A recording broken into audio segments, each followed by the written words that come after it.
नमस्कार दोस्तों। आज का हमारा टॉपिक है संसद। संसद के कितने अंग हैं और कौन-कौन से अंग में क्या-क्या इम्पोर्टेंट है, इसके बारे में पूरी जानकारी देते हैं संसद के बारे में। ठीक है, एक-एक करके देखेंगे। पहले देख लेते हैं कि संसद संसद जो है हमारा, वो अनुच्छेद है 79 में। ओके, तो संसद के 3 अंग हैं। पहला है लोकसभा, दूसरा राज्यसभा और तीसरा है राष्ट्रपति।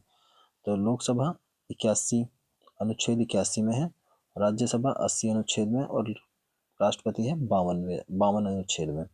ओके, अब देखते हैं लोकसभा के बारे में। लोकसभा अनुच्छेद 81 में है।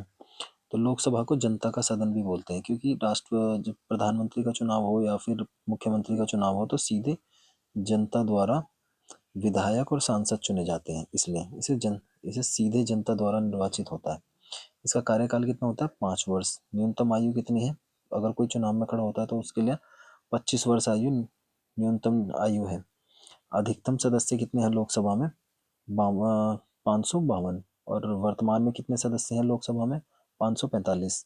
और लोकसभा में आरक्षण जो मिला है सिर्फ वो एससी और एसटी को मिला है। ठीक है, इसमें आरक्षित सीटें हैं लोकसभा में एससी और एसटी की। और अध्यक्ष कौन होते हैं यहाँ के? लोकसभा अध्यक्ष होते हैं। ओके, चलते हैं राज्यसभा पर। तो राज्यसभा में आ गई। राज्यसभा अनुच्छेद 80 में है। राज्यसभा में क्या है? ये होता है, ये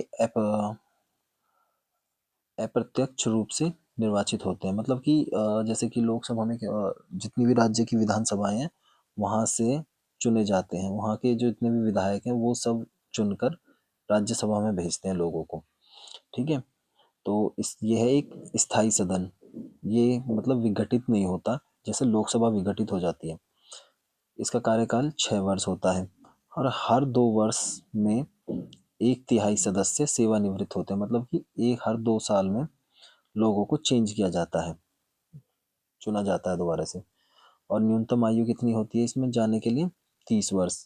अधिकतम सदस्य कितने हैं? 250। और वर्तमान में कितने सदस्य इसमें बैठते हैं? 245। 12 सदस्य राष्ट्रपति द्वारा मनोनीत किए जाते हैं। ओके, राष्ट्रपति अपनी मर्जी से किसी को भी मनोनीत कर देते हैं। इसमें संसद सत्र जो होते हैं, बजट सत्र होता है, मानसून सत्र होता है, शीतकालीन सत्र होता है। ओके, संसद की समितियां जो होती हैं, संसद की समिति लोक लेखा समिति होती है, एक प्रकलन समिति होती है और लोक सेवा समिति होती है, अनुमान समिति होती है, विशेष समिति होती है और तदर्थ समितियां होती हैं। ठीक है, ये सब एक एक साल के लिए ही ज़्यादातर बनाई जाती हैं। और इसमें आ जाते हैं महत्वपूर्ण तथ्य जो सबसे बहुत ज़्यादा इंपॉर्टेंट है। संयुक्त अधिवेशन की अध्यक्षता कौन करता है? लोकसभा अध्यक्ष। और संयुक्त अधिवेशन जो होता है वो अनुच्छेद 108 में आता है। अनुच्छेद 108 में क्या होता है? संयुक्त अधिवेशन। संसद का गठन कब हुआ था? 1950 में। संसद भवन निर्माण कब हुआ था? 1921 से लेकर 1927 तक। प्रथम आम चुनाव कब हुए थे? ये पूछे जाते हैं। प्रथम आम चुनाव हुए थे 1951-52 में।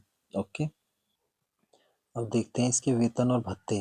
किस किस को कौन को कितना वेतन मिलता है। लोकसभा अध्यक्ष को 4 लाख रुपए मिलते हैं। राज्यसभा सभापति को 4 लाख रुपए। और संसद निधि जो है वो 5 करोड़ रुपए है, सांसद निधि। ओके, तो ये छोटा सा एक टॉपिक, आई होप आपको अच्छे से समझ में आया होगा और इस संसद के बारे में थोड़ा नॉर्मल नॉलेज आपको हुई होगी।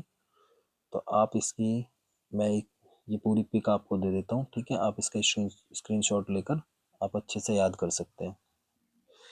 अब आप इसका स्क्रीनशॉट ले लीजिए आसानी से और कुछ ये फैक्ट्स हैं इनको अच्छे से याद कर लेना। अगर पसंद आए तो गाइज लाइक और सब्सक्राइब जरूर कर देना। सब्सक्राइब तो कर ही देना। Okay, bye bye.